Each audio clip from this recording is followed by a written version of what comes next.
Good afternoon.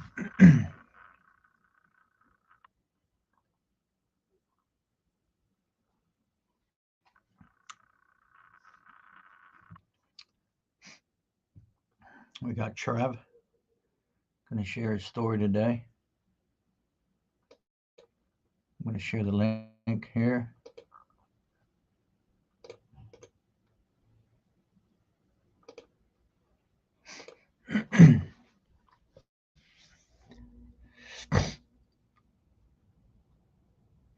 What's up, man? Hey, just click on the link. It'll take you there. I don't know if you ever use StreamYard or not. How's everyone doing?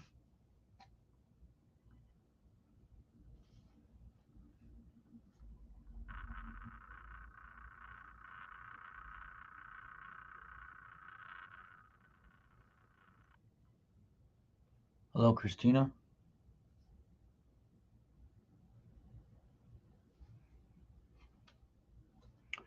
Yeah, I was waiting for him to connect. He's going to, Trev Ingram, guy, the fellow that commented here. How's everyone been? It's a little chilly today where I'm at. We had some nice weather. But now it's cold again. What else is new? Oh, yeah. He's going to share a story, talk about abandonment, some of the things he went through as a child, and how he got to where he is today. Things he went through, drugs, suicidal thoughts.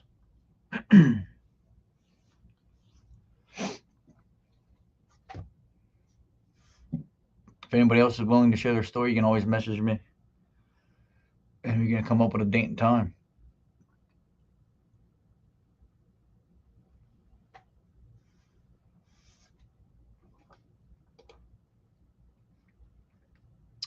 Christina says hello. How are you been? How's your mental health?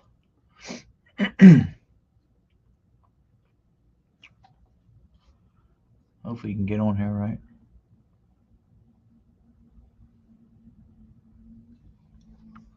Hey, Travis, I think I'm streaming on YouTube too. Make sure I don't know if you have to choose between which one or what.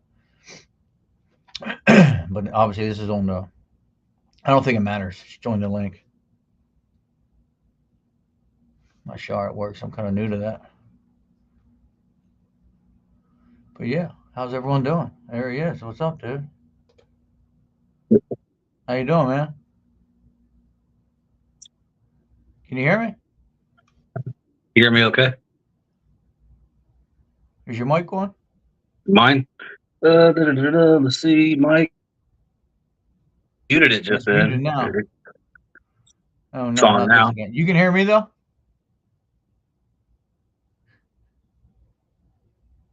Looks good on my end. Can you hear me? I can't hear you. Not again. I had Yeah. Let me see something here once. you in the show. Yeah, you should be able to hear me.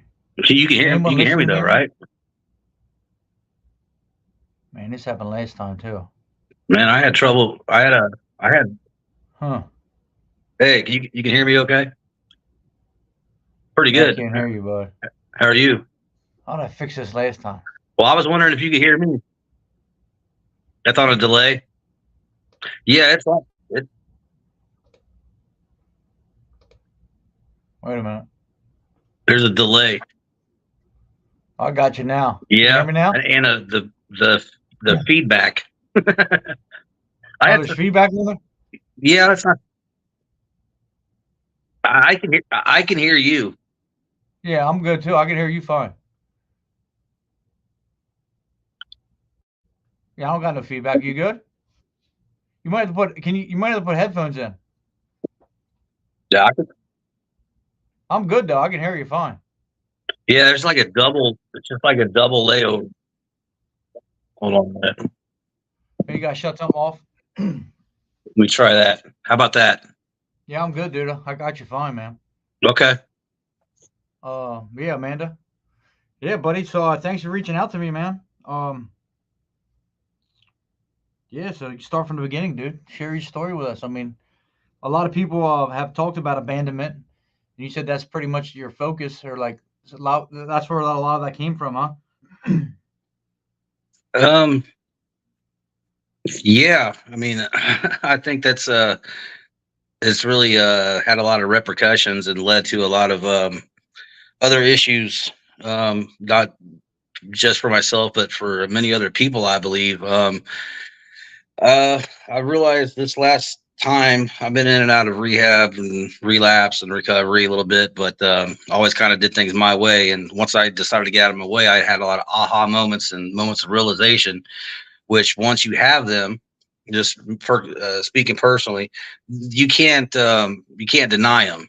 You can only humble yourself, and that's when the healing process starts. But my issues with abandonment, it's more than just people, more than just friends. It's you lose. I lost a part of myself every time a friend would come and go, and relationship, a job, um, which I never really knew that. I always thought it was just about the person or the relationship, but it's just like all the extra pieces, all the bits that make up who you are, who you're going to become. Especially as a young person growing up, every time I would try to like establish my emotional maturity, I'd have another issue of abandonment. And that makes it's hard to grow up and to mature yourself, to know who you are and who you want to be when every step you take is kind of like you have to step back because you know there's nothing to gain by being living in a state of like perpetual loss. So, I mean, I knew I was an addict way before I even picked up a drink of beer or even knew what any drugs was. So, but yeah, it started at an early age and led led led to many dark roads, so to speak. But still finding out more about it every day. How long were you in rehab for? On and off, or? Um, yeah, from November 14th of last year to December 18th, at this place called Gateway in Springfield, Illinois. And it was real, voluntary, but I haven't been the same since, in a good way. Yeah, right. I believe. Well, that's good, man. I mean, were you always addicted to things? Like, do you think it was just more an alcohol? Like, you had just addicted personality, huh? Yeah, addicted personality for sure. I mean, like I said, I looking back now, even as a kid, man. I mean, I had to have so much of something. Like I'd have to watch so much cartoons or have so many toys or drink so much Kool-Aid. Like everything was in excess. But to me, it was just normal. And if I didn't have something or have to like have my time cut short watching my television show or something, I mean, maybe a lot of kids are like that, but I could look back now and be Right. like, man, I always kind of overindulged real early. And then that's so that was already there. I think I was had a I was predetermined in a certain extent to become an addict because I just had to have more of whatever made me feel good or whatever tasted great or praise, validation, justification, stuff like any kind of good referrals at work or whatever, like anything that made me feel good. I had to Right. have it in abundance. So, and Yeah, that makes was sense that though, was because it wasn't just alcohol. I mean, it wasn't just the drugs. It was anything in life. yeah, Like it was. a little bit wasn't enough. No, no. Then the crazy, not crazy thing, but the hardest thing I had to admit, but like I said, once these things started happening, these aha moments, as they call them, they're undeniable and they're painful. But I mean, my biggest drug of choice has always been people. Uh, Way before Coke or alcohol or anything like that, it was always people. And once that hit me, it was like a ton of bricks, but also it was a great weight that was kind of lifted off of me, or at least gave me the strength to be able to push it off a little bit more. Um, with a drug or an alcohol, you get one specific high, or one, drunk or whatever. But with people, especially with all the abandonment issues and lack of parenting, no brothers or sisters, living in low income housing where like, friends would come for a summer, they'd be gone by that winter, and just a constant revolving door of like, oh man, there's somebody to hang out with. It's cool. And then they'd be gone. So what I realized is that hurts so much so often. I had nowhere to take it at home. No brothers or sisters to go to. Mom had some issues health wise I can get to in a bit, but she was kind of unavailable. So I had to create identities for myself. So when people would come around, I'd be able to enjoy the time with them, get that fleeting glimpse and that good feeling or whatever, that bond that I knew was going to be gone.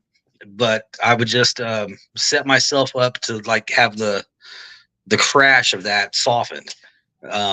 Because I'm like, well, I'll just be this person. They're kind of like this last friend I had a couple of years ago. So I'll pretend I'm kind of this way. They won't know any better. And once they're gone, I'll just be able to enjoy that time with them and move on to the next person. That's, families came and moved out of those low income housings. And that really sucked. But what that did was make me use people to my advantage. Because if they always left me to no fault of my own, I was going to figure out, and I did, really quickly, how to get multiple things from them: validation, an ear, make them laugh, just anything that I could that made me feel good, made me feel better. Right.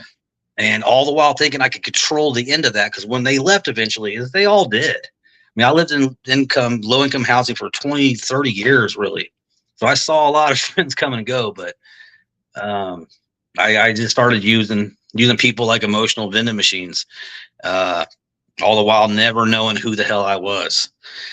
So eventually those people led me to drugs and alcohol as I got older. So, well, you wanted the support from them. What's that? You wanted the support and the friendship from them. Yeah. Is that what you're saying? Like, you didn't want to use them for anything but a friendship, right? Yeah, I did. I mean, that was the tough part. It was just because like I would get so emotionally attached and invest so much of like me, I'm maybe 10, 11, 12, 13 years old or whatever. And I'm, being however I am as a kid, and I'm being real and myself, ain't got a lot of years to offer. So I'm just having fun and goofy and everything. But I'd get the bond with whoever I'm hanging out with. I could think of a bunch of friends off the top of my head that were friends then and I still don't talk to this day, but still live in the same town. So yeah, once they were gone and their families moved on, I was living there permanently. It seemed like, and everybody else was just living there temporarily. So I stopped leaning in so much and giving so much of my true self, and just kind of put on a different mask for every person. And was able to just enjoy the time I had with them, but at a length, because when they were leaving eventually, as they always did, it was easier for me to take. And so I just grew up unemotionally unavailable, but would just keep portraying whatever I thought somebody wanted to be around and thought was funny or anything. It sucked. Do you think I created myself an identity crisis? Do you think you were being your true self though? Like when you were meeting all these people, and towards the end, because you don't want to lose that friendship again. So maybe you held back a little bit because you were scared to hurt again. Yeah. You know what I mean? Yeah, I do. And the way to answer that would be, I mean, my wife knows me the best of anybody. I've been with her 12 years, and to work backwards from that is, I just kept being that way as I got older. In every situation, there'd be enough of my true self to where I could just sell the rest and exaggerate the rest, because like whatever good response I got from somebody, that they liked about me, I could exaggerate that. I could just put on more than I really had to give. But I just became a really good actor in the sense that like whatever keeps them around, I'm gonna give them, because I had abandonment issues and I didn't want them to come and go. I did meet didn't make some decent friends along the way, but like there's only two that I could think of that are still somewhat around. That's been there from like when I was 16 or 17. That kind of know me that way. So yeah, it just I couldn't afford to keep emotionally. And this happened in relationships as well, which I would just be how whatever was attracted to whatever girl at the time and be that way for a while and have no ambition. I was aspired to be nothing. I had all these grandiose dreams of what I was going to do and how I'd be famous in a rock band or a comedian or something. And we had worked some miserable job for a while and started drinking more and more. And then after 2 or 3 months, the girl, whoever she would be at any time, would be like, oh, this guy really has nothing going on. He's just kind of bullshit and loser and not going anywhere in life. And they were always right, but I would make up something to make it seem like it was their fault and guilt and gaslight them. And it was just a shitty life. But then I finally met my wife in September or August of 2012 after posting this stuff about the life with my grandma online called the Chronicles of Geneva. And they were just my grandma was in the last stages of her life at that point, I thought. So I was writing out just how life was there. I had nothing going on, no car, and this is me in my early 30s. So I was writing these like daily journals about life with my grandma. Yeah, really just to try to not get in trouble. She wouldn't let me call the ambulance for her or nothing like that. So anyway, she finally let me call some paramedics for her one day. And of course I had to move out of the apartment. I had nowhere to go but Missouri with a friend of mine. So I go down there and I start typing up all this stuff that I've been writing, post them on Facebook. I mean, I don't really have any friends on Facebook still, but even back then there was fewer. So I started posting this stuff. I don't even know why I did it, but this girl named,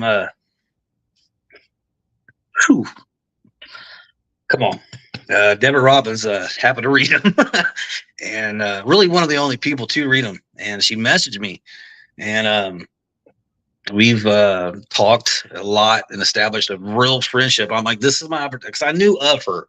I always thought she was just always at a better level, higher level, out of my league type, a person, very revered, respected. So I was like, oh, damn. Well, now I got one I can't fool, and I don't want to fool this one. If I'm going to have any chances to talk and have a friendship with her, that was the most important thing at first. Like, let me be my real self. I got nothing to lose here. Let me just put everything truthful, be honest with her. And we talked. And then months later, finally met and through ups and downs and me trying to really get my shit together. Over the years, he's still stuck by my side and is my biggest fan, but most constructive critic at the same time. And I'm a better person for her. Down here on earth, she's my higher power, but not on God's level. But it's just incredible. But she's the only one I've really truly been myself around, and even becoming more so every day. I talk a lot. I'm sorry, man. No, bro. Hey, man. I'm usually the one doing all the talking, so that's why I started this page. And then just doing these lives like this, podcast, broadcast, whatever you want to call them. You know what I mean? Just to hear other people's stories, right? And like so many people can relate. Because I have a story, right? Everyone has a story, but I'm gonna not relate to everybody. So you get other people's opinions and other people's stories and what they've been through, and then you know what I mean. Just so many more people can relate to it. Because everyone struggled with something. That's exactly why I started my little recovery and action group page. I mean, there's strength in numbers, and if somebody hears something that's sort of like what they went through, but they're more, they're closer to the heart, they're more guarded, they don't have that. I mean, it takes courage to be real and honest about stuff. There's a lot of raw stuff out there. Some people just have, they've been honest before, and people have used that against them, have gossiped and lied, and I could see how people would close down and isolate themselves for that. And I mean, I get that it hurts and stuff, but man, it's such a better life to live, right? You know what I mean? It's such a better life when you're honest. You know what I mean? It is, and like our past can't kill us, but they could kill our futures. Like I Right. just don't want to live there no more. I mean, there's dead Right. parts of me back there, but You don't have to though, right? we don't have to. And Yeah. the crazy thing for me is the more I speak about those terrible choices I've made, those deceptive, manipulative ways I lived, I'm not glorifying it. I'm not war storying it. I'm just taking, I'm speaking it, and that lets me draw some of that control and some of that power back from it. Like it has less control over me the more I speak of it and let it go, because it's All right. inside. And when I hear my own stuff, I'm like, man, that's deep. That's heavy. Like I hope that could help somebody else. That's only, I mean, it helps me, but when somebody's just, I don't try to say anything that's going to help anybody. I used to be that way too. I used to like try to say the best thing in a meeting and, the most powerful thing. And man, I just don't have to do none of that anymore. I got out of my way, and I just I truly try to live with God's will every day. And that's the only difference that I've done. Um, and sometimes I get it wrong. I'm not perfect. I sin every day. I willfully sin sometimes, but man, um, I'm not perfect, but God uses imperfect people. And All right. that's all I care about being, is just try to be better than I was yesterday. And I'm making new friends like literally every day. This life is awesome. It's Yeah, worth it's it. cool. It's cool because you're not going to hide from your past, right? Because it's made you who you are, right? But you're going to learn from it and do better things because of it. You know what I mean? Yeah. And I, I I don't think I don't think you were really trying to hurt anybody, dude. Like by if you said something and it made someone funny, you would keep saying the jokes, right? Because that person had a sense of humor, right? yeah. So to keep them around, you make them laugh more. So if this guy liked to play basketball more, maybe you picked up basketball, so you'd stay around. Or this guy wanted to play football, so you played football more with this guy, even though you might not have liked it. You just wanted to do it because you didn't want to lose the person. That's exactly right. Like I didn't even, You know what I so mean? that, like, the peer pressure thing didn't even really like come into play for me now, thinking about it, because I was already kind of playing whatever role anyway. So it was not like somebody like put a joint in front of my face, front of my face for the first time, or, peer pressured me into drinking a beer or anything like that. I just was always going with whatever the flow was of who I was around, where I was, and what I thought got a good reaction from somebody. So, like I don't think, I didn't drink my first beer until I was almost 19, 20, and I didn't do coke until my early 20s. Like I was a late bloomer when it comes to actually doing drugs and alcohol. Like I didn't even start smoking cigarettes till I was in my mid 20s. So that tells me that I was addicted to whatever I could get out of people. I could get 4, 5, 6 different highs off of Right. people. And yeah, then the coke had its effect, and the alcohol had its effect, and all that, and just things got blurred from there. But I mean, So nothing. going off that point, do you think that's why you got into the drugs and the alcohol because the people that were around you were doing that? Yeah, I mean, as I I mean, got 'cause older, if you never really did it, you just kind of like went with the flow. You said, huh? yeah, yeah, yeah, But having an addicted personality, you know what I mean? Then just gets out of hand, right? yeah. I mean, I think the older I got too, I kind of started to see myself a little bit more for who I was, which was nothing without that fake validation from other people, the people that I conned into thinking that I was somebody else, or somebody more than I had more to offer than I really did. And so that started eating me a little bit.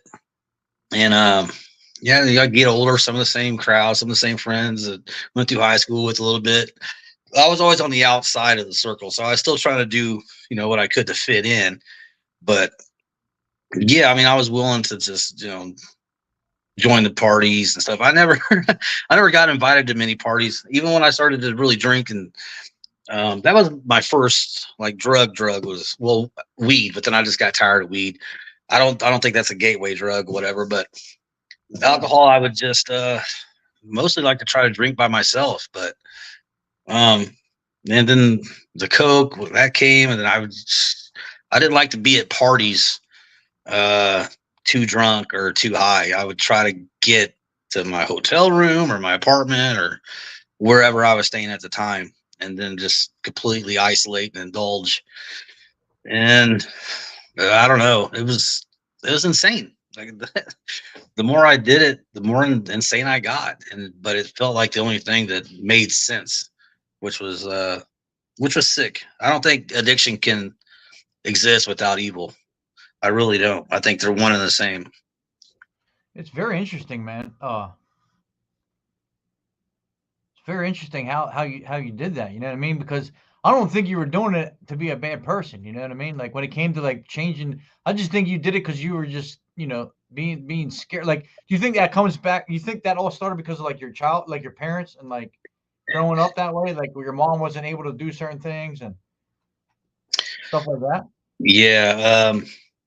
My mom got a muscle disease called polymyositis, which was a degeneration of the muscles around the skeletal tissue, from what I've read up on it. And she could have trouble sitting, standing up, reaching. She got a sprained ankle one night walking through the yard, and the next thing I know, she's in a lot of pain. Her muscles would constrict, and this pretty much handicapped her for quite a while. She could not put her heels on the floor. She was, in a bad way. And she was only probably in her mid-20s. They put her on a drug or a steroid called prednisone, which is a steroid. And I'm seeing all this as just, a kid myself, and no brothers or sisters, low income housing. Like I said, friends coming and going, but life's just going as it is.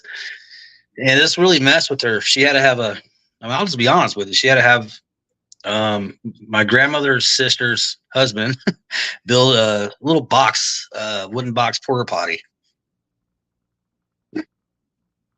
Because she couldn't get up the stairs. Sorry, and I'm man. seeing this, real young, and I'm like, I would have said WTF back then if I even knew what the cuss word was at 8 or 9. But I'm like, wow. I just knew it was different. It was sudden, and I was just, like, wow, I don't know what's going on. This is my mom, but she looks like she's in pain all the time and sad. And this went on for quite a while, and then the steroids took effect, which completely changed her mood, behavior, appearance. Turned her into somebody that I don't think she would recognize anymore. She had one boyfriend. I won't say his name, but he was around for a while and tried to be a father figure and play sports and stuff with me. And he had 3 sons of his own that was his, and he was trying to do well. My mom, had a lot of feelings for him, I could tell. But I just wasn't a good kid. I was kind of a brat. So now this guy gets thrown in the situation, and now I'm even more confused. Who's this guy? Any attention I was trying to get from my mom that was sane and sober and, decent, watch the Cubs game or something sports, we'd always bond. But so I just wasn't a great kid. I was out, unruly and mouthy, I guess, a little bit. I remember some corner wall soap in the mouth sessions that didn't go over too well. So what ended up happening was on my mom's birthday, I go with him, and we're supposed to go get her a nice house coat for her birthday and all this. And we're driving around, and we go not too far from my apartment complex across the highway to this grocery store, and go inside and all this, and come back out, and he's messing with the car. It's like, oh, something's going on. It's not working. Go inside and ask Dave. It was a pretty person. We knew the guy. Like, he was known around town.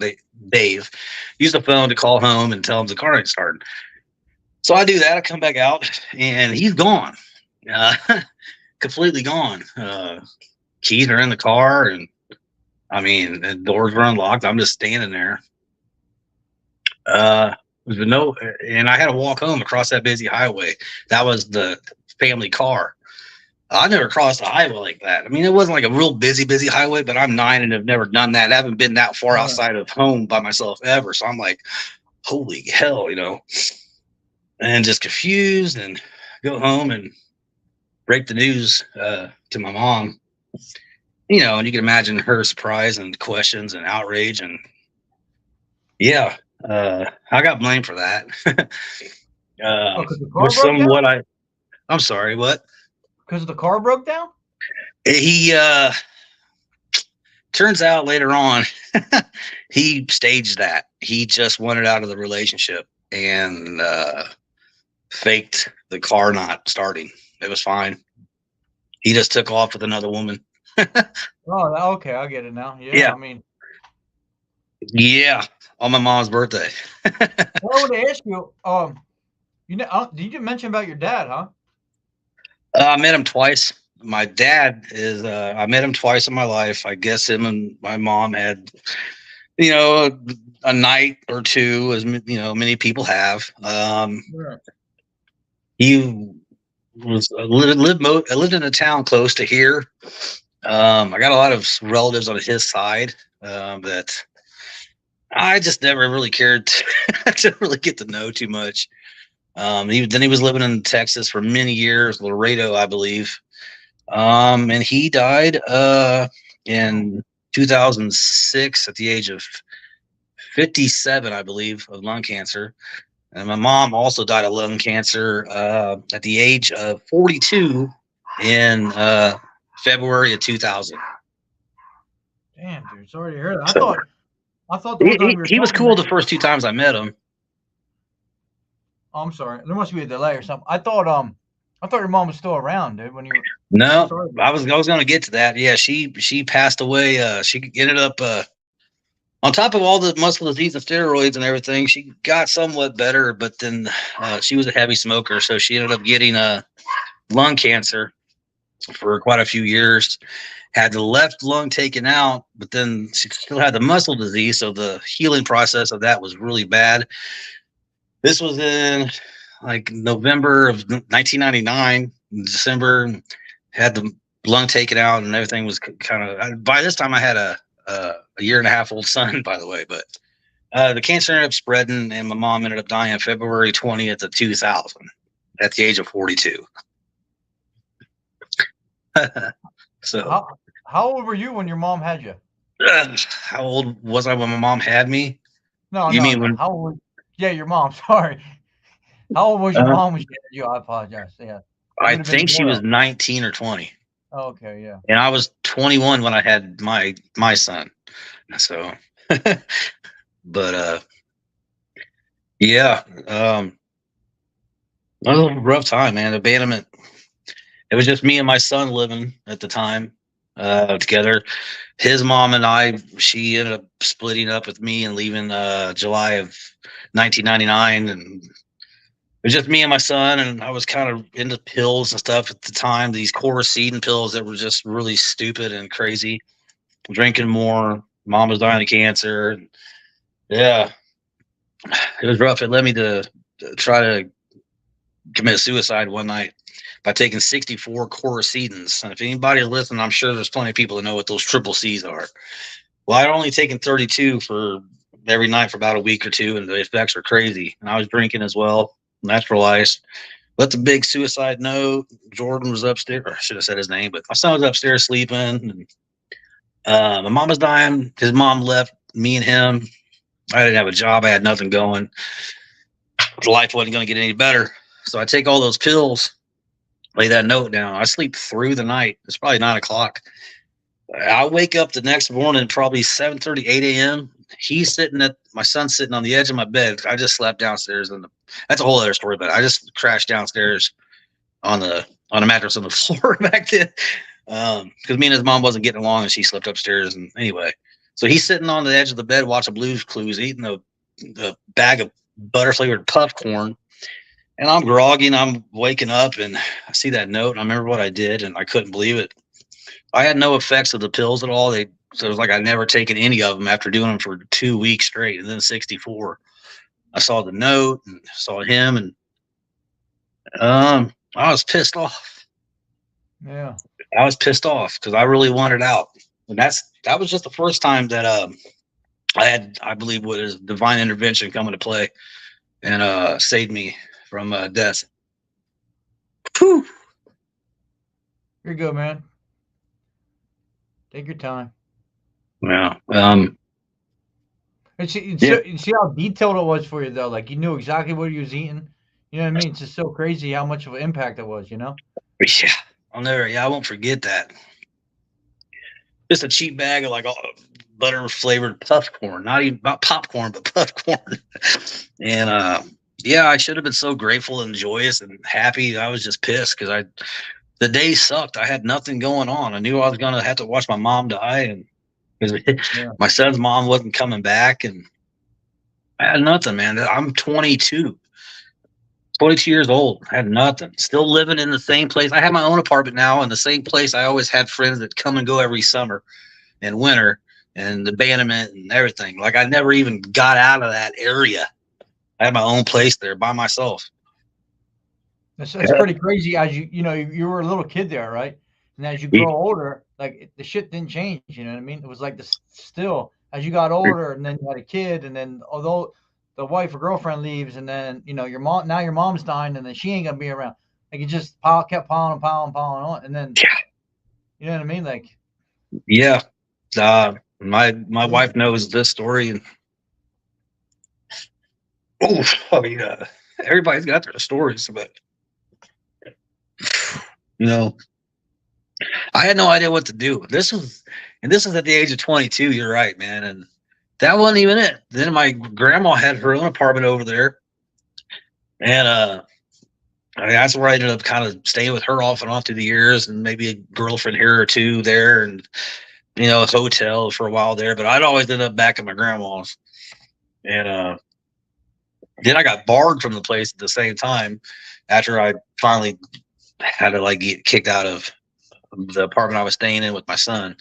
That's a whole other story, but that's before I even really got addicted to drugs and alcohol. But I mean, at this point, I'm starting to see everything. I'm starting to see through the errors, my own BS, and how I don't have any friends around. Well, that's because I BS'd them all.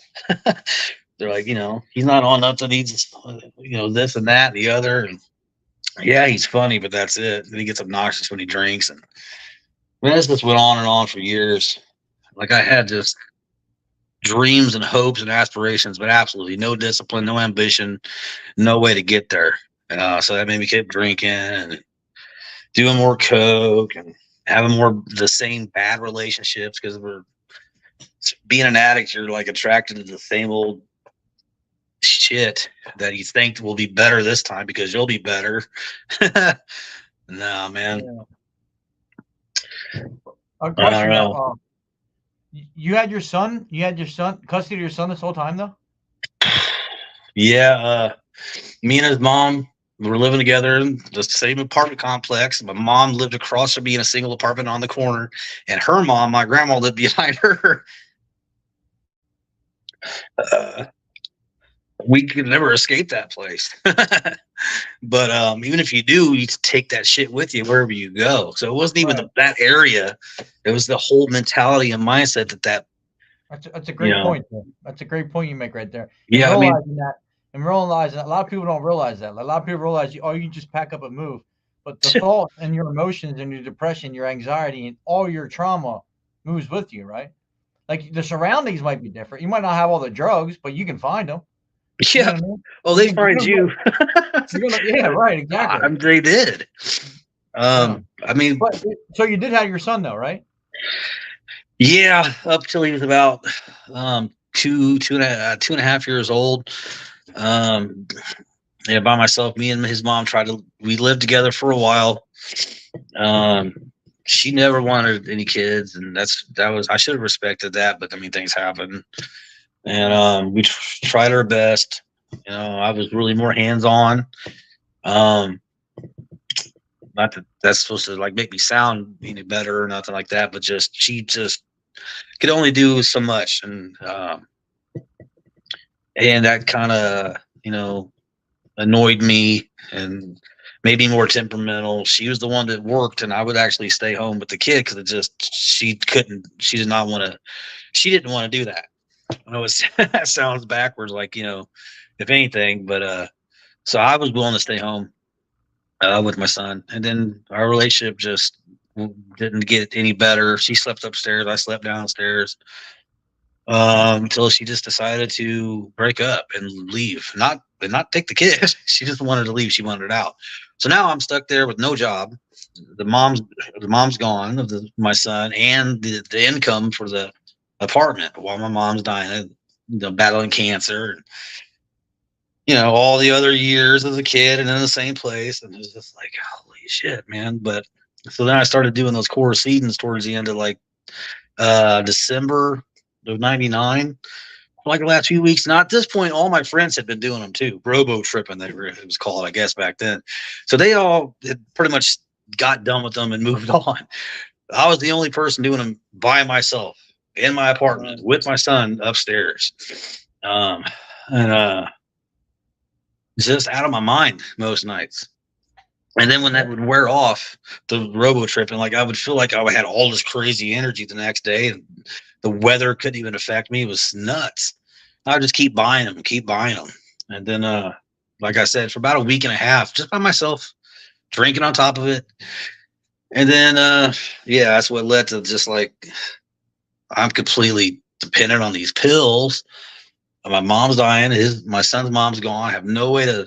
They're gonna take him from me. I'm gonna lose her. Like I can't face none of that. So my rational thinking was get out, and I didn't. But that was just the first attempt, and it was thwarted by a power greater than me. And so there's many many more years to go to where I'm gratefully at today. So you still contact with your son and everything? Yeah, he's 26 now. He's had a great job the last few years. He's got a daughter of his own who's 6, maybe 7, just turned 7, and he's got another one on the way in April. We're kind of estranged, pretty much. I couldn't tell you all the reasons for that. I mean, there's a 14-year gap there where I didn't really see him at all. He'd come over once in a while. That would mostly be at my grandma's apartment. And I just never had a dad. Only knew Terry for a little while. He left us, and I didn't know how to be a dad and how to be parenting and loving and nurturing or anything. I think I ended up using that more of an excuse than actually just leaning in and trying, because I was all right for a while. Like I seen pictures where I'd look okay, like I was smiling and having a good time with them and doing my best. But the more stuff that left me, the less I cared about what I should have. That was most important to me. I always wanted things backwards. I wanted the career, and then the family, and then love. Like I wanted everything before everything else. Then when that didn't happen, I was just like, just set back. So I couldn't even enjoy the time I had with my son. Until all these years later, when me and Debbie started talking, and came up here and been with her in this house ever since. And that's when I told my son, who was, I think, 15 then, staying with my uncle and his wife. Well, my uncle ended up passing away, but just my uncle's wife. We started talking more. Told him I'm staying for this time. I'm going to get my life better, and we'll hang out, but I'm not going to just be your friend. I'm going to try to be a parent to you and just tell you right, and, hold you accountable when you have to be. And sounded like the biggest hypocrite in the world, but I didn't know how to do it any other way. And I think for better or worse, I kept that promise to him. He had his mom he was talking to the whole time off and on, but she had way more problems with alcohol and drugs than I did. I'm trying to say that as delicately as I can and respectfully. They were just friends. They were like buddies and enabled each other. And I did not want to do that. I was not going to do that with him. Plus, drug and alcohol weren't part of this relationship. It wasn't part of the deal. My wife's loved me with conditions. If you love me unconditionally, that just means I'm going to use that later on to my advantage. Like, well, you knew I was a drinker. You knew I smoked. I need love with conditions, because I didn't have none of that when I was a kid. So You know, if you look, God's the only person who can love unconditionally. We as people, I think, have to know our boundaries and love with boundaries, love with conditions. We can't just be like, man, I love them no matter what. Well, then they're going to no matter what themselves into the grave. That's I'm such just a great, speaking me personally. I but needed some, that's a great point. love That's with a great point to discipline. make. That's a great point to make because it was good for her and you, right? It was Yeah. a way. It was a way to protect her and a way to protect yourself. You know what I mean?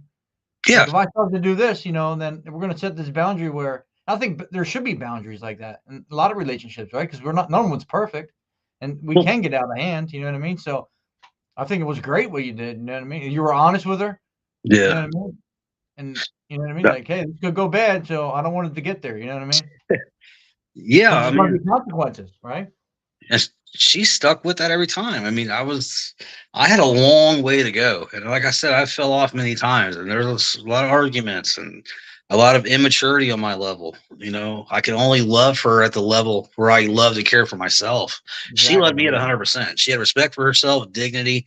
She knew who she was. She knew what she wanted. She had her morals. She had her faith. I was just like, a Yeah. mid-30s infant when it comes to like spirituality, mental maturity and all that. I'm just like, this chick's awesome. She's the real deal. She's beautiful.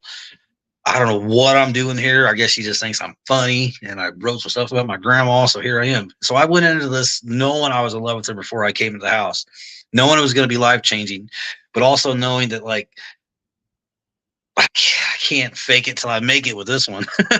Yeah. Yeah. And I had plenty of setbacks because I lacked so many life skills, so much maturity, so many things around the house I just didn't even know like was a major thing. Chores. Like there's so much shit that I lacked, not as an excuse, but just like, man, when you get really thrown into it, like here's a great life for you. Hope you're ready to learn everything on the fly and love this person. Yeah, Oh, but and your son's there's a lot, how and can your you son's around now and then. It's just like, but I'm how still can you here. blame yourself for that though? What's that? How do we learn things growing up, right? We learn it from people in our families, our dads, you know what I mean, our dad or mom. I mean, your mom had a disease where she couldn't really show you anything, right? Your dad Yeah. wasn't around, so Well, like you can't really blame yourself, right? You know what I mean? yeah. Unless you taught yourself, but then you had your own things going on, right?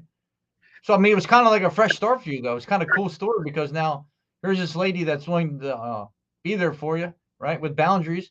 But then Yeah. again, she's going to teach you, and you're going to learn from her the right way, probably with gentle love and care. You know what I mean? Like you probably didn't have at home, maybe. Well, you didn't have a father, so Yeah. Well, she has two great parents that have been through a lot on their own, and that's their story. But some of the things that she's been through herself equipped her to deal with a lot of the things that I lack, and a lot of the things that I went through. And I got to see a male and female example of parents and grandparents for all these years, through all these years, and I just kind of kept taking their example and trying to yeah, apply that to her two sons. I call them, I mean, they're stepsons, but I've been in their lives for 12 years. So they're my yeah. son. But the youngest one was 5 when I met him. He's 16 now. And going on 17 or one of the two. His birthday's coming up. And the other one's, he was 12, I think, when I met him. And he's like in his early 20s. And they're just great, great men. And I get too much credit, I think, sometimes for being in their lives or doing anything.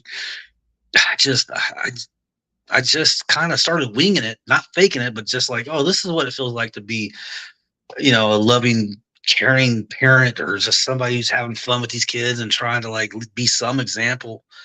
I've learned more from them in this relationship that I could have ever hoped to teach them. So there's That's just some awesome, though. It's a blessings. great story, dude. I mean, everything happens for a reason, I believe. A lot of people don't believe that, but I believe it. I mean, you were put in a situation where you could see what it's like to be, a dad. What it's like to learn, what it's like to have a family, have parents. You know what I mean? You know what I mean? Just it was like it's what we all should have growing up, right? But we're not all fortunate to have that. But now it's like you were not like I don't want to say born again, but you had another opportunity to live your childhood, kind of. You know what I mean? Yes. I had No it. I one had it all. deserves it. It still wasn't enough. This last year, around this time last year, to be honest with you, a lot of stuff started happening. I lost a decent friend who I should have been there for more. I lost a work buddy. I lost this cat that I loved. Work sucked. There's just a bunch of other stuff. I was watching the info wars and political shit too much. And I was just in a really bad place. And I feel like I had no friends. And I started taking for granted everything that you just said, everything that God and her has provided for me here. The family I never had, man, the pouring into them that I always needed poured into me.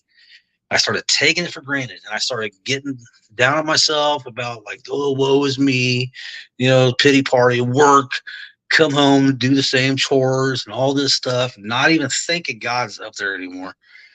And it led me to think that I could start drinking a little bit, because I'm vaping, so I could drink a little bit because it's fruity smell and the drink's a little fruity tasting. So, I use my wife's situation against her. She's in a wheelchair. She was in a bad wreck when she was 18. And then I don't want to say too much other than that, but I just use the situation to my advantage because I became an asshole and still was an asshole. And thought that I just needed to drink a little bit so I could loosen up and not look so like depressed and frowny, around the house and function. Trav, I got a question.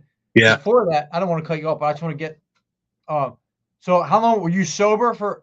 I just want to like get the whole story. So were you sober to a point, and then you decided to drink?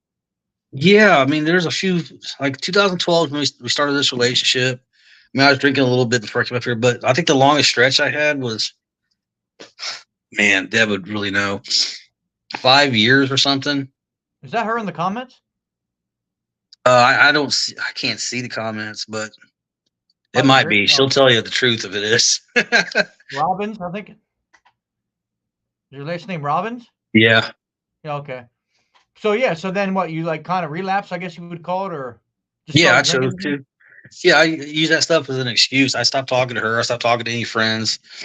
And then I just started to be like, oh, I could probably do some coke, And the way I got the first bag of coke was just stupid. I asked a person that I thought would have it or could get it, but I thought would say no because they're not really all that friends with me, and I didn't really know any of the people that he knows. So I thought I would just sound cool because I was already drinking and was like, hey, I'll lose some coke. But when he said, yeah, no problem, and pretty much reached right for his phone, I was like, oh, shit, that backfired. So yeah, I'll take a ball, whatever, and get it, and then away we go from there. So, but that's still somewhat of an excuse because I did want it. I just had no idea that it would happen that easily.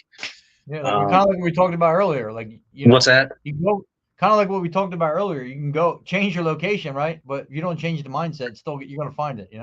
100%. Yeah, 100%. Because like your mind, wherever you're at in it, can create that environment that you thought you were out of years ago. They say people are products of their environment. Well, it's mostly in our minds, man. But so I dove into that pretty well, pretty deep and pretty quickly. And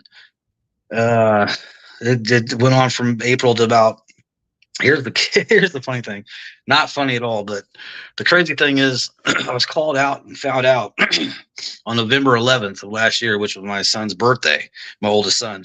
I didn't get any coke that day. Now, after a few months, my nose messing up, I was doing crack, and it was a whole lot, and it was just ugly and terrible and horrible. All the details were basically the same. I just started chasing it more, being short here, acting like I was doing chores. I really wasn't. It was bad. Nobody was on to me until really towards the very end when it was just way too obvious. But I didn't get any that day. I just was drinking. I would start forward action and drinking a little bit in the morning, those little airplane bottles. And I thought that'd be enough for that day. I was like, I'm just going to get some pizza and this. And I was pretty drunk and got caught out and thrown out of the house. Did more shit that night with a using friend, and was in a garage. It was pretty cold, man. And I didn't smoke all day and whatever else, and ate these bunk mushrooms that didn't even work. And it was about midnight, and I see some jumper cables and a couch, and I'm just done with life. Like, I'm not getting this back. She's not taking me back. I lost everything. My son's gonna find out. He knew, and there's more to the story than that. But this is the second time that God intervened and saved me. I got a phone call about 20 after 12 from a friend that never calls or never texts after 7 or 8 o'clock. And I was done. I wasn't even thinking about writing a note or sending a message out or nothing. I was done. The guy, the friend, the using buddy that I was with had enough of me, so he just kind of left me there. He had to get on. So it's just me in this garage freezing, nothing. I wanted out, and I knew that it was done. So I was just about to really tie this jumper cable up and get up there and commit suicide. But my phone went off, and it's like, I knew it wasn't my wife because I'd had her blocked. I couldn't possibly listen to anything she had to say and see messages. So it was my buddy, and he said some decent things and said just make it at 6 a.m. Talked then and talked me out of it and talked me down because I was probably a minute away from actually just going up there and doing that and just going. Like, I was that far gone. And that phone call saved my life. A few days later is when I just agreed to go to Gateway in Springfield and went in there and said, God, I'm going to go in here soul exposed, do what you got to do. Use me for what you got to use me for, make me realize whatever I need to realize. And started praying at breakfast, lunch, and dinner, praying for other people, started seeing prayers get answered. Got out on the 18th, and this is the only time in my entire life where I've felt real. Good, bad, and ugly. I've been real, not acting for you or anybody else that I said I would always act for whoever was going to leave me. This is the only time I've ever been real in my life. And all I had to do was get out of my own way and let God do his thing. And that's what I've done every day. Not perfectly. I had a little rough moment earlier today, but I'm willing to remain teachable and learn from it, and to earn back a little bit every day, the trust and love that that woman in there's got for me. It's a beautiful story. You got me tearing up a little bit, man. I mean, it's it just means it's worth it. You've come a long way, bro. You know what I mean? I got a long way to go, but however far God takes me is as far as I'm willing to go. So obviously your wife, you know, after that you went to rehab, and then that kind of, she's seen, you know, the efforts, I take it, that you know, I'm sure she still loved you, right? It was just yeah, she can't. You know what I mean? It's sure. Sometimes she hates the fact that she loves me so much. That's the one thing we don't have in common. I've never not liked loving her, but I give her more reasons to hate loving me. But she does. She can't just shut it off. But I just wanted to let her, you know, I wanted to let her know that I'm not doing any of this for her. I'm not doing anything to gain, you know, trust in these kids back or this house or anything. This is just a choice and vow that I made to God, and he accepted it. And I know that sounds like a big eye roller for some people, but if you've seen the things that I see happen every day, the signs, you would know that you or I can't create these things that happen, these little small miracles that mean so much later down the line. So I'm just like, I'm standing back just being like, hey, what's going to happen today? What's going to be good? And I did some horrible shit, but I owned it all. I'm like, there ain't nothing I can do about it. This is where I'm going now. And It's not that I'm denying anybody's mistrust or if their eyes are on me, you know. I understand all that and accept all that. And I always need to be willing and able and ready to answer any questions truthfully about anything they might have to bring up from the past. Even though I don't live there anymore, and it's tough to go back and revisit it, because I hate a lot of this. I hate everything I've done in the past, and not just this last year, but a lot of other shit too. And it's just a better life. I'm a better person, but that's still a part of me. It's still attached. But either I could look back on it and be like, well, is anything good back there? Yeah. No, man. Everything that is for me is in the future. And if I'm going to have a life with her and the boys and anybody else and all these friends I make every day, meeting people like you and doing this has got to be the new high that I chase, my recovery. And there's no higher feeling than the Holy Spirit, and that's what's washed over me, and it lives in me every day. And if people don't want to believe that, or they do believe that, great. Because we all stand before Him as individuals in the end anyway. So this is just what's working for me, and I wouldn't trade it for nothing in the world. Oh, I guess you're all right. So, your wife commented about your son's mother. Yeah. Well, since this is mental health and suicide awareness, I'm not going to mention her name. You say what you can say whatever you want. You don't. I mean, that's up to you. No, she's right. I know why she did that. I believe, and correct me if I'm wrong, Deb. July of 2015. My son's mom got into drugs and alcohol really bad. And this is just, please keep in mind, this is not me knocking her, disrespecting her in any way, other than just to tell the story as best I can. This is way before I even got into my stuff. That's separate. She got into drugs and alcohol pretty bad, to the point where mostly the alcohol started breaking down her body. Where she was at the place called the Broman Hospital, which is like a drug rehab facility specifically for that. Like, she was on a ventilator for a few days. She survived, but mentally it messed her up pretty significantly. And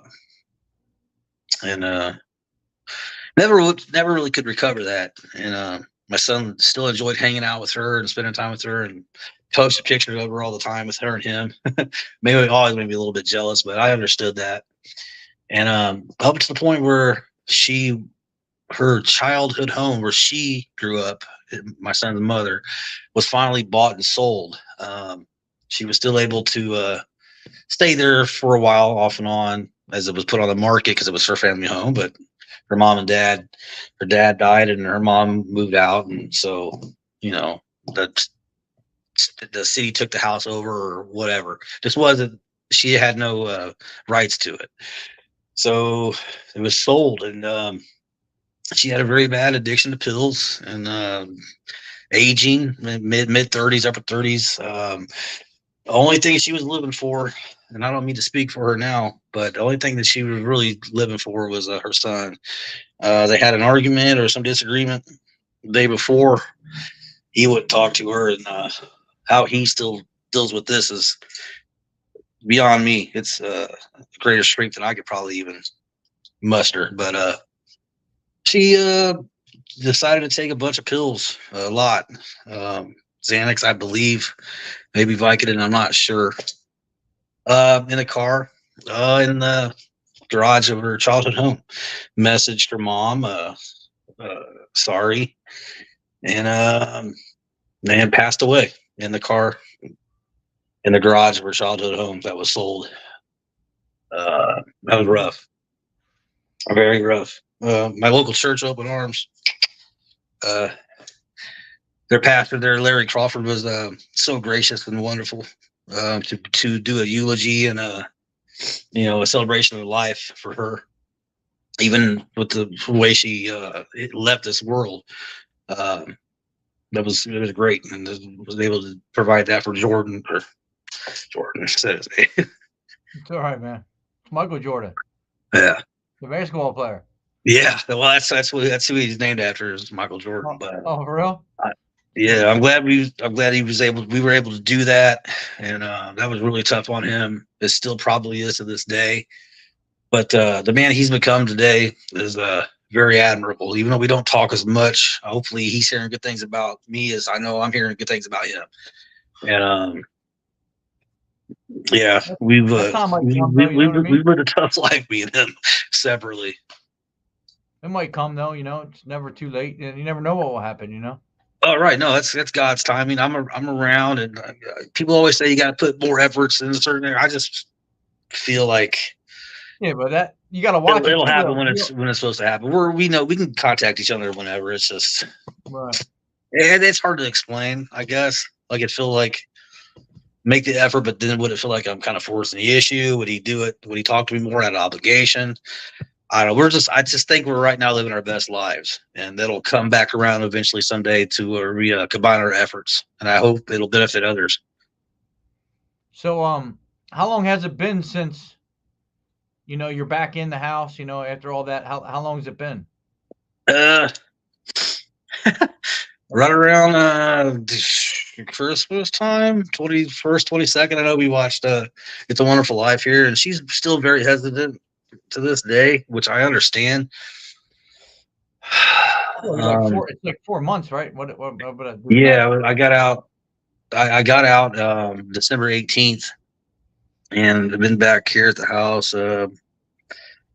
around first of the year, like kind of more temporarily consistent. I mean, or whatever you want to call it, permanent with conditions. Just step by step. I mean, I'm not taking that for granted. You're doing good. You're staying on, the right path and everything. Yeah, I firmly believe that God removed the desire, temptation, and craving for crack, especially in the parking lot of Walmart on November 12th of last year. Just it was gone. I'd given a buddy of mine some money to get some stuff, and I had to go back and tell him that I didn't want it. I wanted my money back. Well, he's way tougher and bigger, and he's in addict mode, and he didn't give me my money back. But the night before that was the last time I'd smoked any. Was on the 11th of November. So I just went through treatment at Gateway, no cravings, no withdrawal, nothing bad. But I was smoking a lot of crack there for a while, and it just sounds embarrassing, but whatever. It's what I was doing.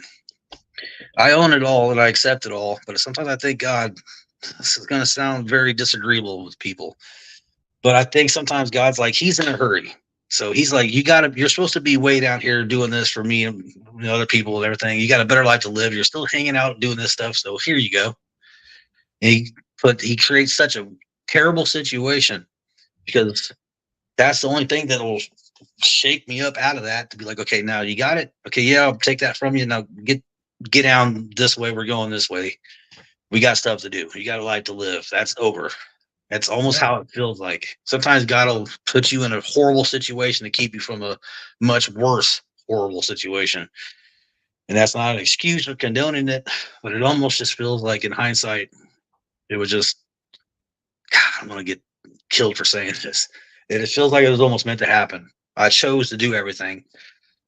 Be the way I was, act the way I acted, lie how I lied. But I just don't know who that person was. I think that's how evil works. You came a long way, man. It's a hell of a story. I can tell you that. It's very, but you have the right mindset, dude. I believe in you, man. I mean, God. Any man that can own up to his mistakes, right? And, be open about it. And or woman. Yeah. It's an amazing thing to see, dude. And right your wrongs, you know what I mean? I appreciate it. I appreciate that, but it's what God, I feel, demands of me to do. Like I try to even sometimes hide a little bit of this back or a little bit of that back. Then something will happen. I'll see a video, hear somebody saying something in a song that will speak on this thing that I'm like, oh man, I'm not really deal with that yet. I'm not trying to give that up. Like a character defect or something. I'm like, it's been cigarettes. Like I tried giving up cigarettes, and I posted on my group Recovery in Action. I posted on there like, man, it's been. I think God really took the cigarette thing from me. I went 24 hours. And I smoked one, but it's getting so close. Like I could feel him being like, I'm trying to meet you. Just keep going. And that was like the best attempt I'd make. I didn't have any cravings all day, but it's been a hell of a day. But still, a great day for God's glory. But there's so much further to go. It's not about just drugs and alcohol. Getting clean from drugs and alcohol made me realize how much more stuff I had to clean up and clean out. So one step at a time, bro. I appreciate every day I get a chance to do that. And platforms like this, your page is fantastic. And I appreciate it. Yeah, I wanted to say that too. You can comment when we're done, right? Comment there, and I can try to pin it right to your page. Is it a public page or private? It's a private page, but I'd never thought, I was like, just there's groups like yours and stuff and other, you know, things that are way more established than mine, because I just kind of take some memes and stuff and share Well, you just posts started from it, your right? page and other people's page and put it in my group. I'm like, well, why don't I just invite some of these groups and pages to the group? That would save me a Yeah. lot of time in the morning. I mean, you can keep it private, right? That's up to you. Yeah, I mean, it was private because I didn't think a lot of people wanted some of their stuff to be accessible through their Yeah. regular Facebook page. So everything that's in the Right. group is just in the group. Right. So you But just got to click the link, and then you got to answer a question or something. How's that work? that's what I'm not sure I about. think I that's don't how think it there is works. a question. It's just that It's not a big I'm, deal, though, dude. You can leave it that way, man. A lot of people like it that way because, like what you just said, I talked to a guy that was a EMS or a firefighter, right? And it was just EMS, firefighters, police officers, because they go through PTSD from being on the job, right? And seeing trauma and shit. And you didn't want just average Joe in there, you know what I mean? And then you do that, and then you get some guys that like might talk shit or whatever because they hate cops, you know what I mean, or firefighters. So it's the internet, dude. So yeah, you never know what you're gonna get. So having a private is not a bad thing. There's a lot of pages private, you know. that Like makes sense. mine, like my page, you can't just come up and post anything because what if I'm not paying attention, you know? If someone writes Yeah. something real bad. So you can keep it to where you can only post, but whatever works for you, man. I mean, well, anybody I think could post anything in there.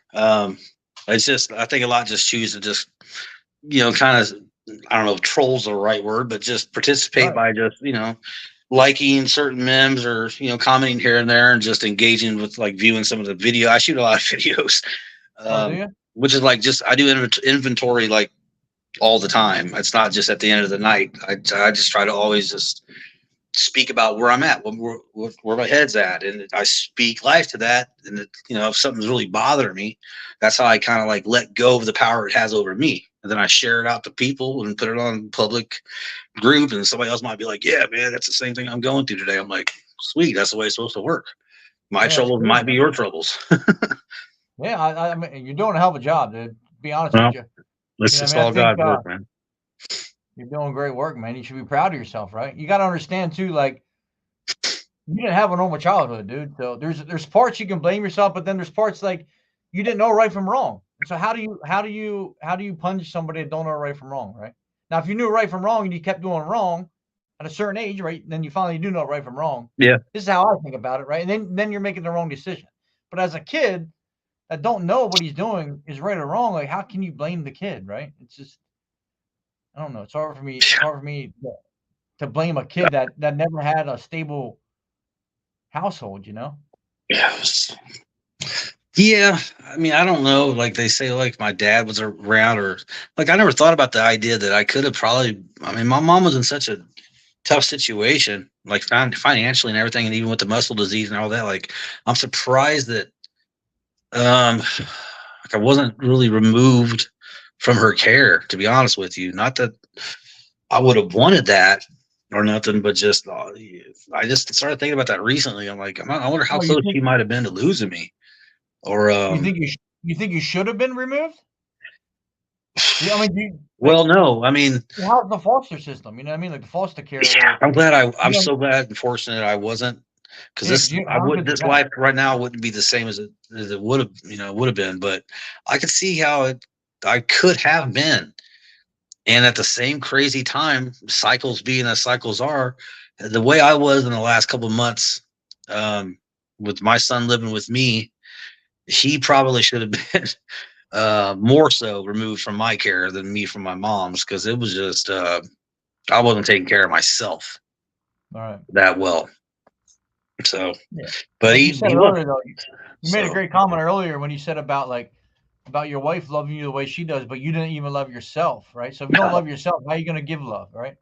That's Yeah, where this it is something starts, that I you know what I mean? realized through Gateway, and I told her not too long ago, back in January, and it kind of hit her like a ton of bricks, and I don't think she liked it at the time. We just spoke on this the other night, where I was like, she loved me from the beginning, pretty much the same. Well, probably more so in the beginning because I've done a lot of bad shit over the years too, though. But still, her love is genuine. If somebody's love like that, as long as it's genuine, you don't need a lot of, because it's just always there. And I went into it very attractive, very infatuated, very like admiring of her. It was in awe. I knew I was out of my league. I'm like, I kind of funny, but I ain't got really shit else to offer. She's gonna find out that I don't got nothing going on, but kind of already knows that.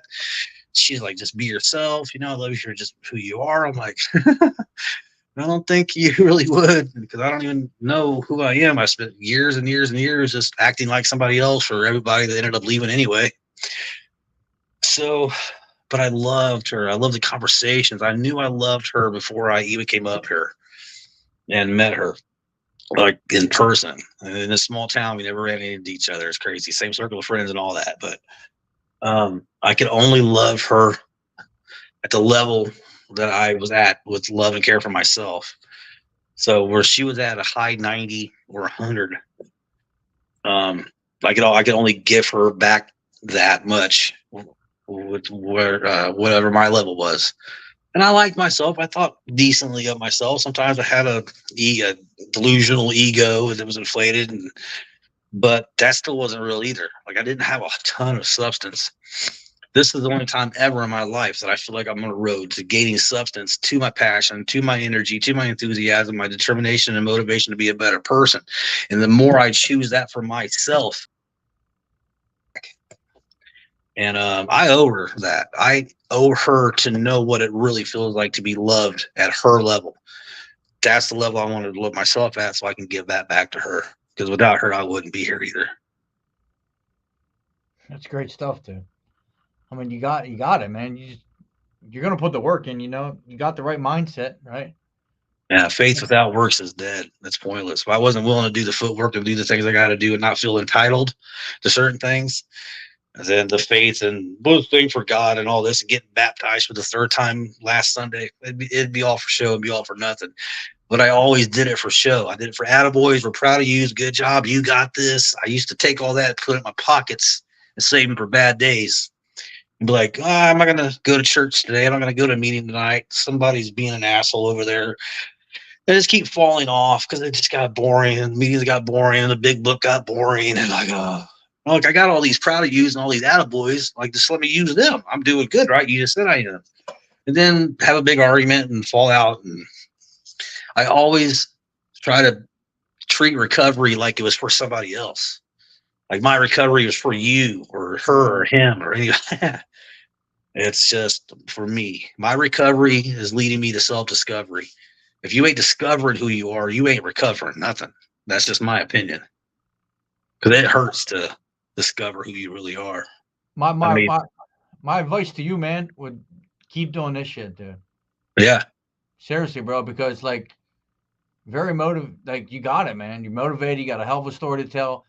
Like, you got the right mindset. You know where you need to go. You just got to get there. But it might take longer than there's no time frame, right? Yeah, I'm an addict, so I'm impatient. I want it now. Right, yeah, I know. But I've seen so much already. I know God's got this. It's His timing. All I got to do is be faithful and do some work. But I got to chill sometimes too, because I'm chasing that recovery like I chase that drug. They say that's all you got to chase your recovery is the way you chase that drug and alcohol. All right, bro, I take that to heart. If you when you were like, I talk too much, I was like, no, dude, it's cool, you know. But it's not like you're not talking shit. You're not talking in circles. You're talking like deep, meaningful shit, dude. And it's like very, very impactful, man. Seriously, appreciate it. That's for me, man. It's good shit, and you can change lives while you're changing yours, man. That's my honest opinion about you. I don't think you're a joke. I don't think you're fucking bullshit nobody. I think you're really being your true self, and that's what's really shining through, dude, to be honest. It feels good to do that. I encourage more people, because if you ever thought you got really high or drunk off all them drugs and stuff, I get it. I get that. But if you ain't chasing yourself, you'll never know what that true high really is. And like I said, man, if you let God work through you, if you lean in and stop trying to create your own higher power. These people sitting around saying, I'm going to create my own higher power, my own understanding, which I rely on. I'm like, okay, cool. Well, of course you're going to understand some higher power that you're creating. But every time I did that, it left me lower than where I was before. I Right. get the idea that you could use whatever for your higher power, whatever gets you clean and sober through another day, but you're not restoring yourself to sanity. You're using your self-will. It was the same self-will that got you relapsed every other time. So I just wish that a lot of these groups, and I'll probably get hated on for this, but I'm just speaking my truths and what I'm thinking. Bro, you say This whatever you want, idea bro. that you can create your own higher power is just another form of deception. Because the devil don't give two shits if you're on crack or fentanyl or heroin or drink or nothing. He don't care if you stay addicted for 50 years. As long as you don't turn to God and don't believe in Jesus, because all he cares about is you not going to heaven in the end. He don't care if you die sober or die drunk. So once people get some clean time and some sober time, they're like, oh, this is it. Well, the devil's like, cool, I don't care. I got kind of bored watching you get high and drunk all the time. Just don't turn to Jesus or I'll come and get you again. Use your self-will and create your own higher power. That'll still be me. And I'm telling you, and people can have 30 or 40 years, these atheists, with all their faith in themselves and whatever else they want to use for their higher power. And that might keep them clean and sober. And that's great, man. I applaud everybody who does that, but that's not my goal. My goal is to not only die sane and sober and serene, but to go to heaven. And if I just focus on not picking up a drug or drinking, I'm going to probably do that eventually. I got stuff in here and in here that I got to get fixed and healed and forgive and let go of, because it's going to lead me back to that same shit. If I create my own higher power, it's for me personally. I've done it many times thinking it was something better than me. It was just another mask with more bullshit to sell. And I'm sold out. I'm sold out to Jesus. So that's all I care about anymore. If people want to get sober and clean their own way, more power to you. Let SpongeBob SquarePants be your higher power. I don't care what it is. Go to bed sober, wake up sober. But if you want to lean in and get more of that, that's all I'm doing. Do what you need. Do what works for you and your family. That's all that matters. You're an inspiration, man. I love it. Appreciate you. Love it, dude. Yeah, man, for real. No, I'm not. No bullshit, man. It's a great story. You came a long way. You got a lot of shit you want to do, man. You can do it, dude. Yeah, I do. Don't let anyone deter you from that, dude. And I think what you're saying about God and stuff is so great, because the way you say it, it's like your high, right? Your high is going to run out. God's never going to run out. He's always going to be there. You know what I mean? Amen. Yeah. That's cool. That's cool. He hasn't yet. Your higher power is going to be gone, but God's always going to be the higher power. He's never going to go. That drug, that rush, that gambling, that whatever you do for your addiction is going to end. It's going to run out. It's not going to last forever. No. You know what I mean? It's beautiful shit, man. Appreciate it. I mean, for lack of, I shouldn't say shit, but it's not beautiful shit. I think I dropped that word a couple times. I meant it in a good way, though. As long as you cuss in a good way. Yeah, but like, when I say beautiful, then shit, it don't really oxymoron or whatever the right word is. Anytime you want to come back, dude, I love it, man. It's good shit. Seriously, I just said it again, but yeah, bro, it's a great story, man. I appreciate it. I hope I did okay, and I appreciate you, man. Like I said, I've shared some stuff of yours, and it's on my page, and the other day you said what topic you wanted to discuss or whatever, and here I go, just typing my stuff out, man. And another thing that you're going to do is you're going to have other men. See, I went over this the other morning. There's only 20% of my following is men, dude.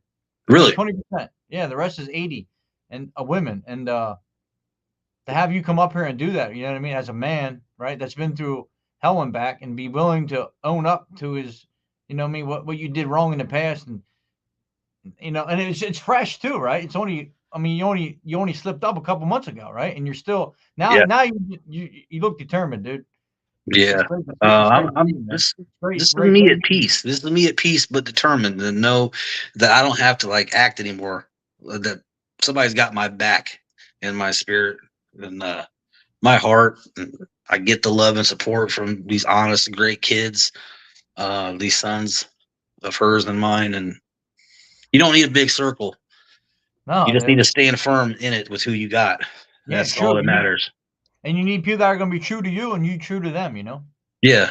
Because then when you are slipping up, they're going to let you know. You know what I mean? Yeah, you don't have you don't have true friends if they don't hold your feet to the fire, hold you accountable.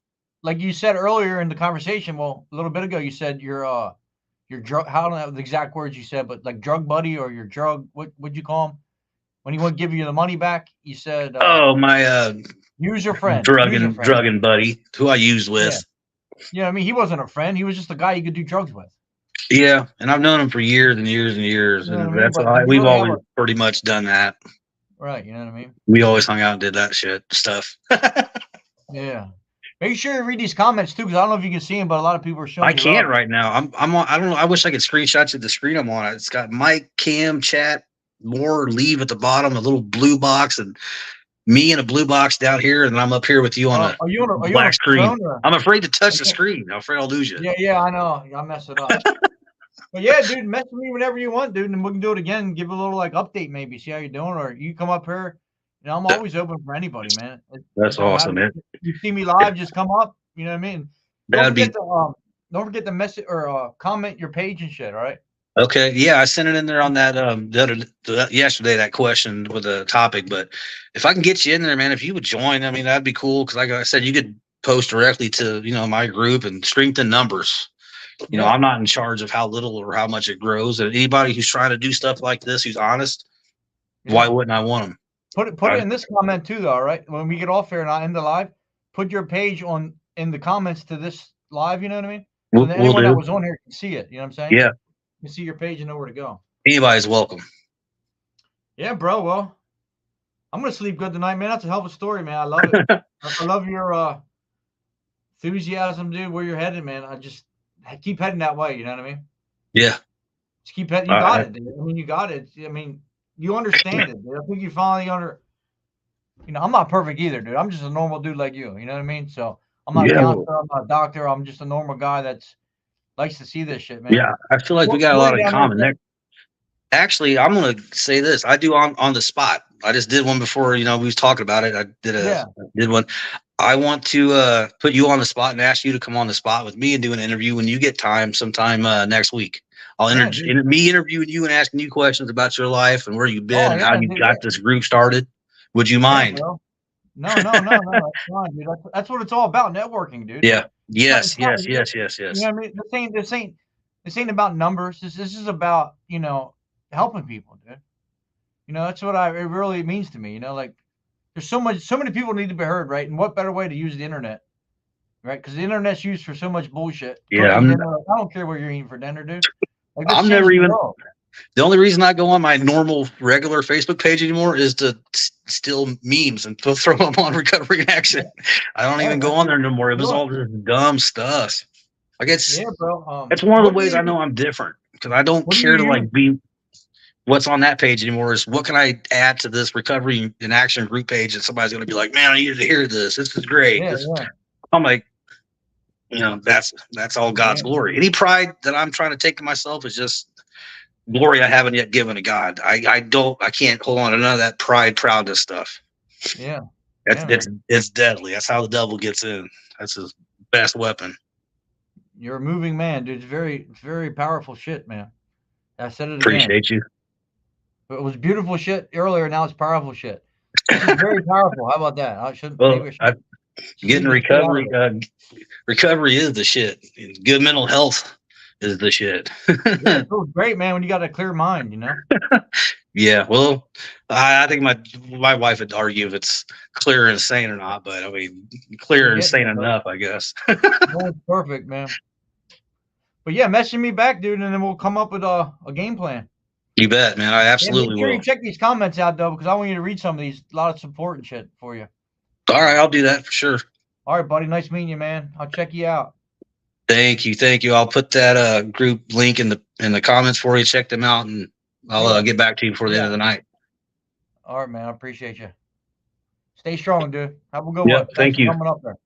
No problem. My pleasure. Thanks for having me. Yeah, bud.